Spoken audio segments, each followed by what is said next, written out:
for those that aren't already familiar, obviously you Baltimore's big homie, but who is the Stokey Project? What is the Stokey Project, and what made you really start the movement itself? No, well, when I first came home in 2010, I wanted to get acclimated with a lot of entertainers and artists that didn't have a platform and help them build relationships and rapport with the industry. So I felt like if I branded it the right way and it wasn't just isolated to one particular demographic, I could really be of some help. So I said, well, if I touch something or I brand it the right way, it could be part of the Stokey Project and not just singular, you know what I'm saying, as in plural.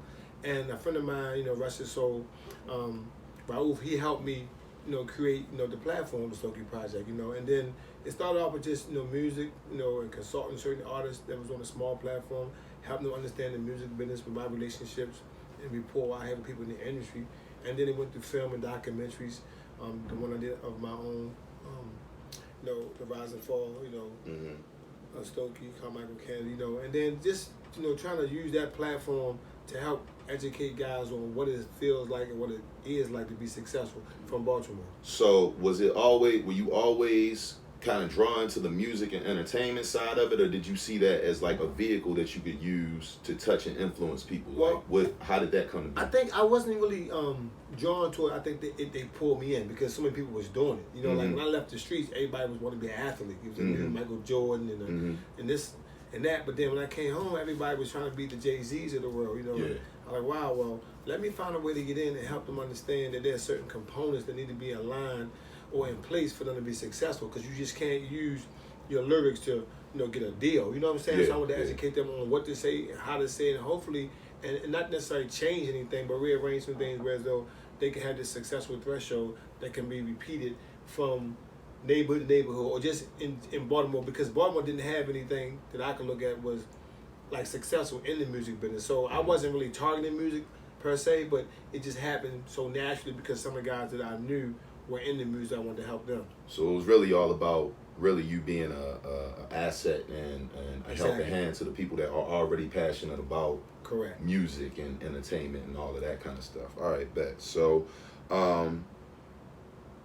what has life really kind of been like since your announcement? Because I know that you've been traveling a little bit. We haven't really had a chance to rap as much about, what that transition has been like. I know you still got a lot going on, talk about that a little honestly, bit. I think, man, it have had its surreal moments. For me, trying to balance my life, being a father, a brother, a CEO of my own company, working, for successful companies like Shoe City, and having, premium relationships and partnerships with guys like Jay-Z and Rock Nation.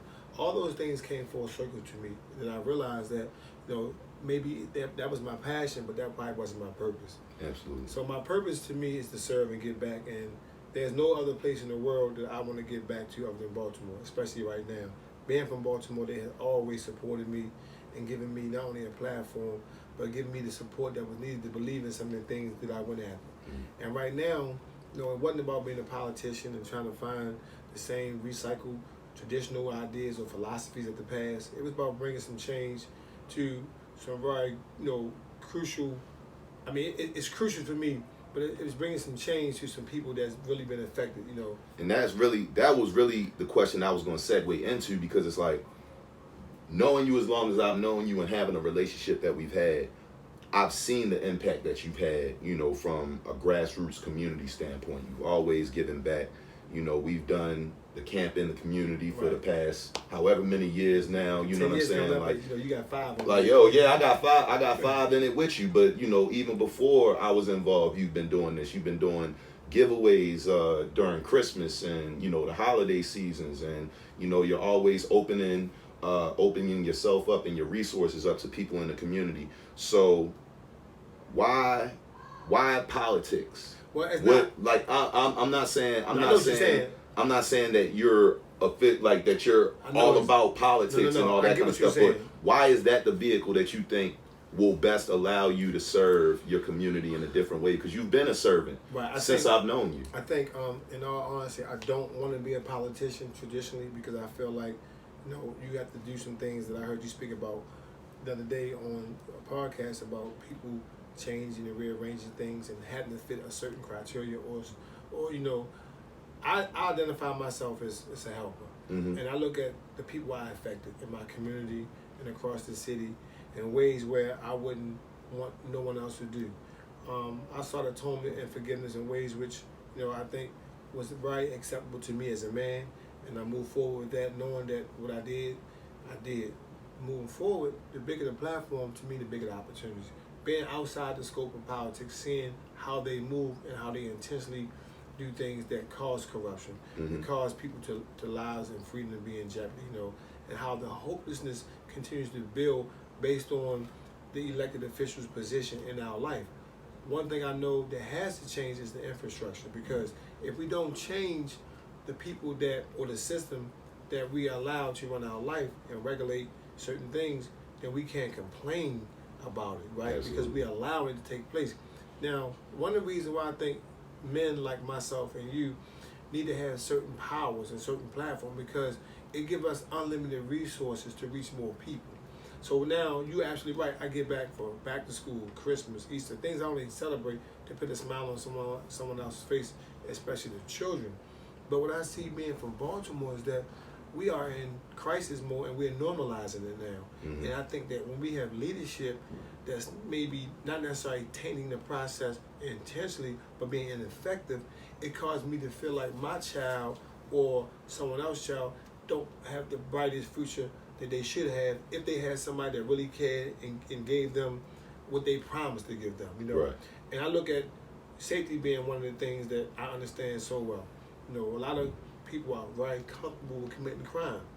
And it's not because they don't see or familiar with the consequences, it's the respect that's not there. Do you think that, and that's a conversation that I have a lot with people, do you think that it's more so a comfort with committing the crime, or that the desperation and the poverty has been normalized so much to a point where they see that as some of the only options that they have in order to, in order to take care of their families, in order to keep a roof over their head and food in their mouth? I mean, I agree with that premise, on several fronts, because I was one of the kids that was hopeless before and desensitized and problematic and things like that. But now kids do what they see.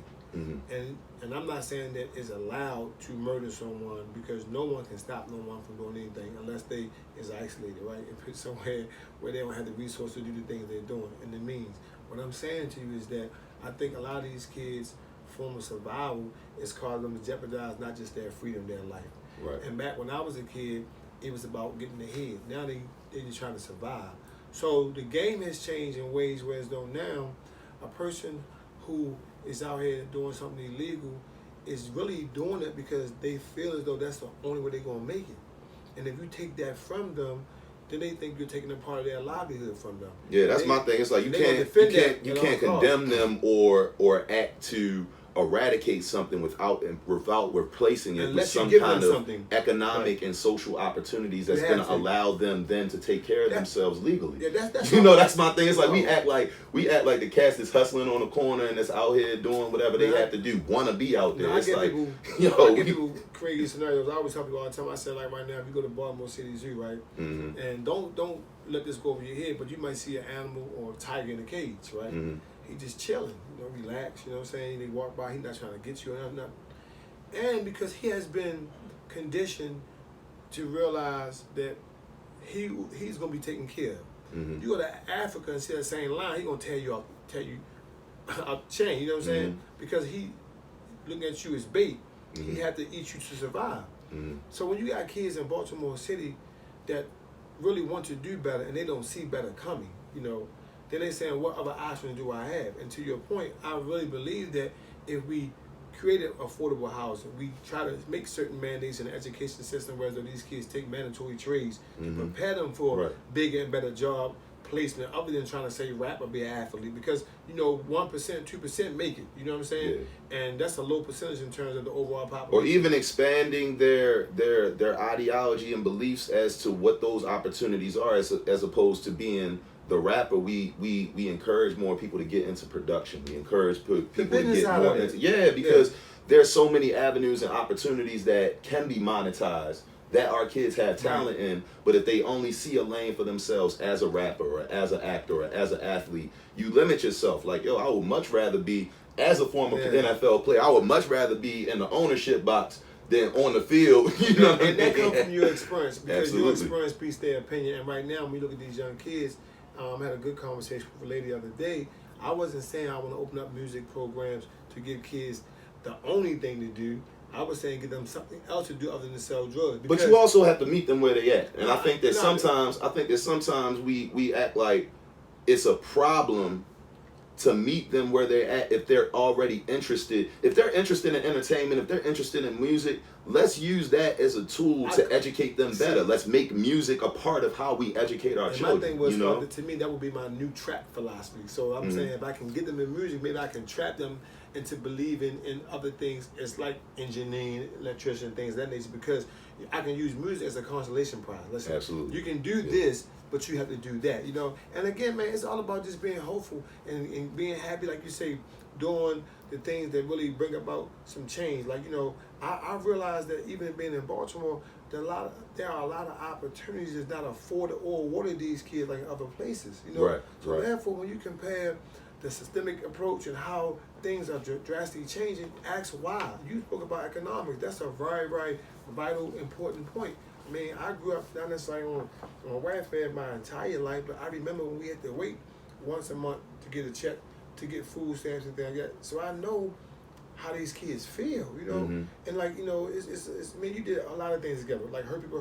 We worked on so many different programs together, but that's the thing, before people was even really talking about mental health and all that. It's like, because we didn't really know, we didn't have this robust discussion about mental health and emotional wellness going on when we were all growing up. Now, we've gotten to the point as adults and as fathers, I feel like, where we're really reevaluating a lot of our upbringing and seeing what elements of that was problematic, because now we're seeing in our youth and our kids an inability to express themselves in a healthy way, an inability to really process the trauma that we lived through growing up in a city like Baltimore, where you see so much. And as you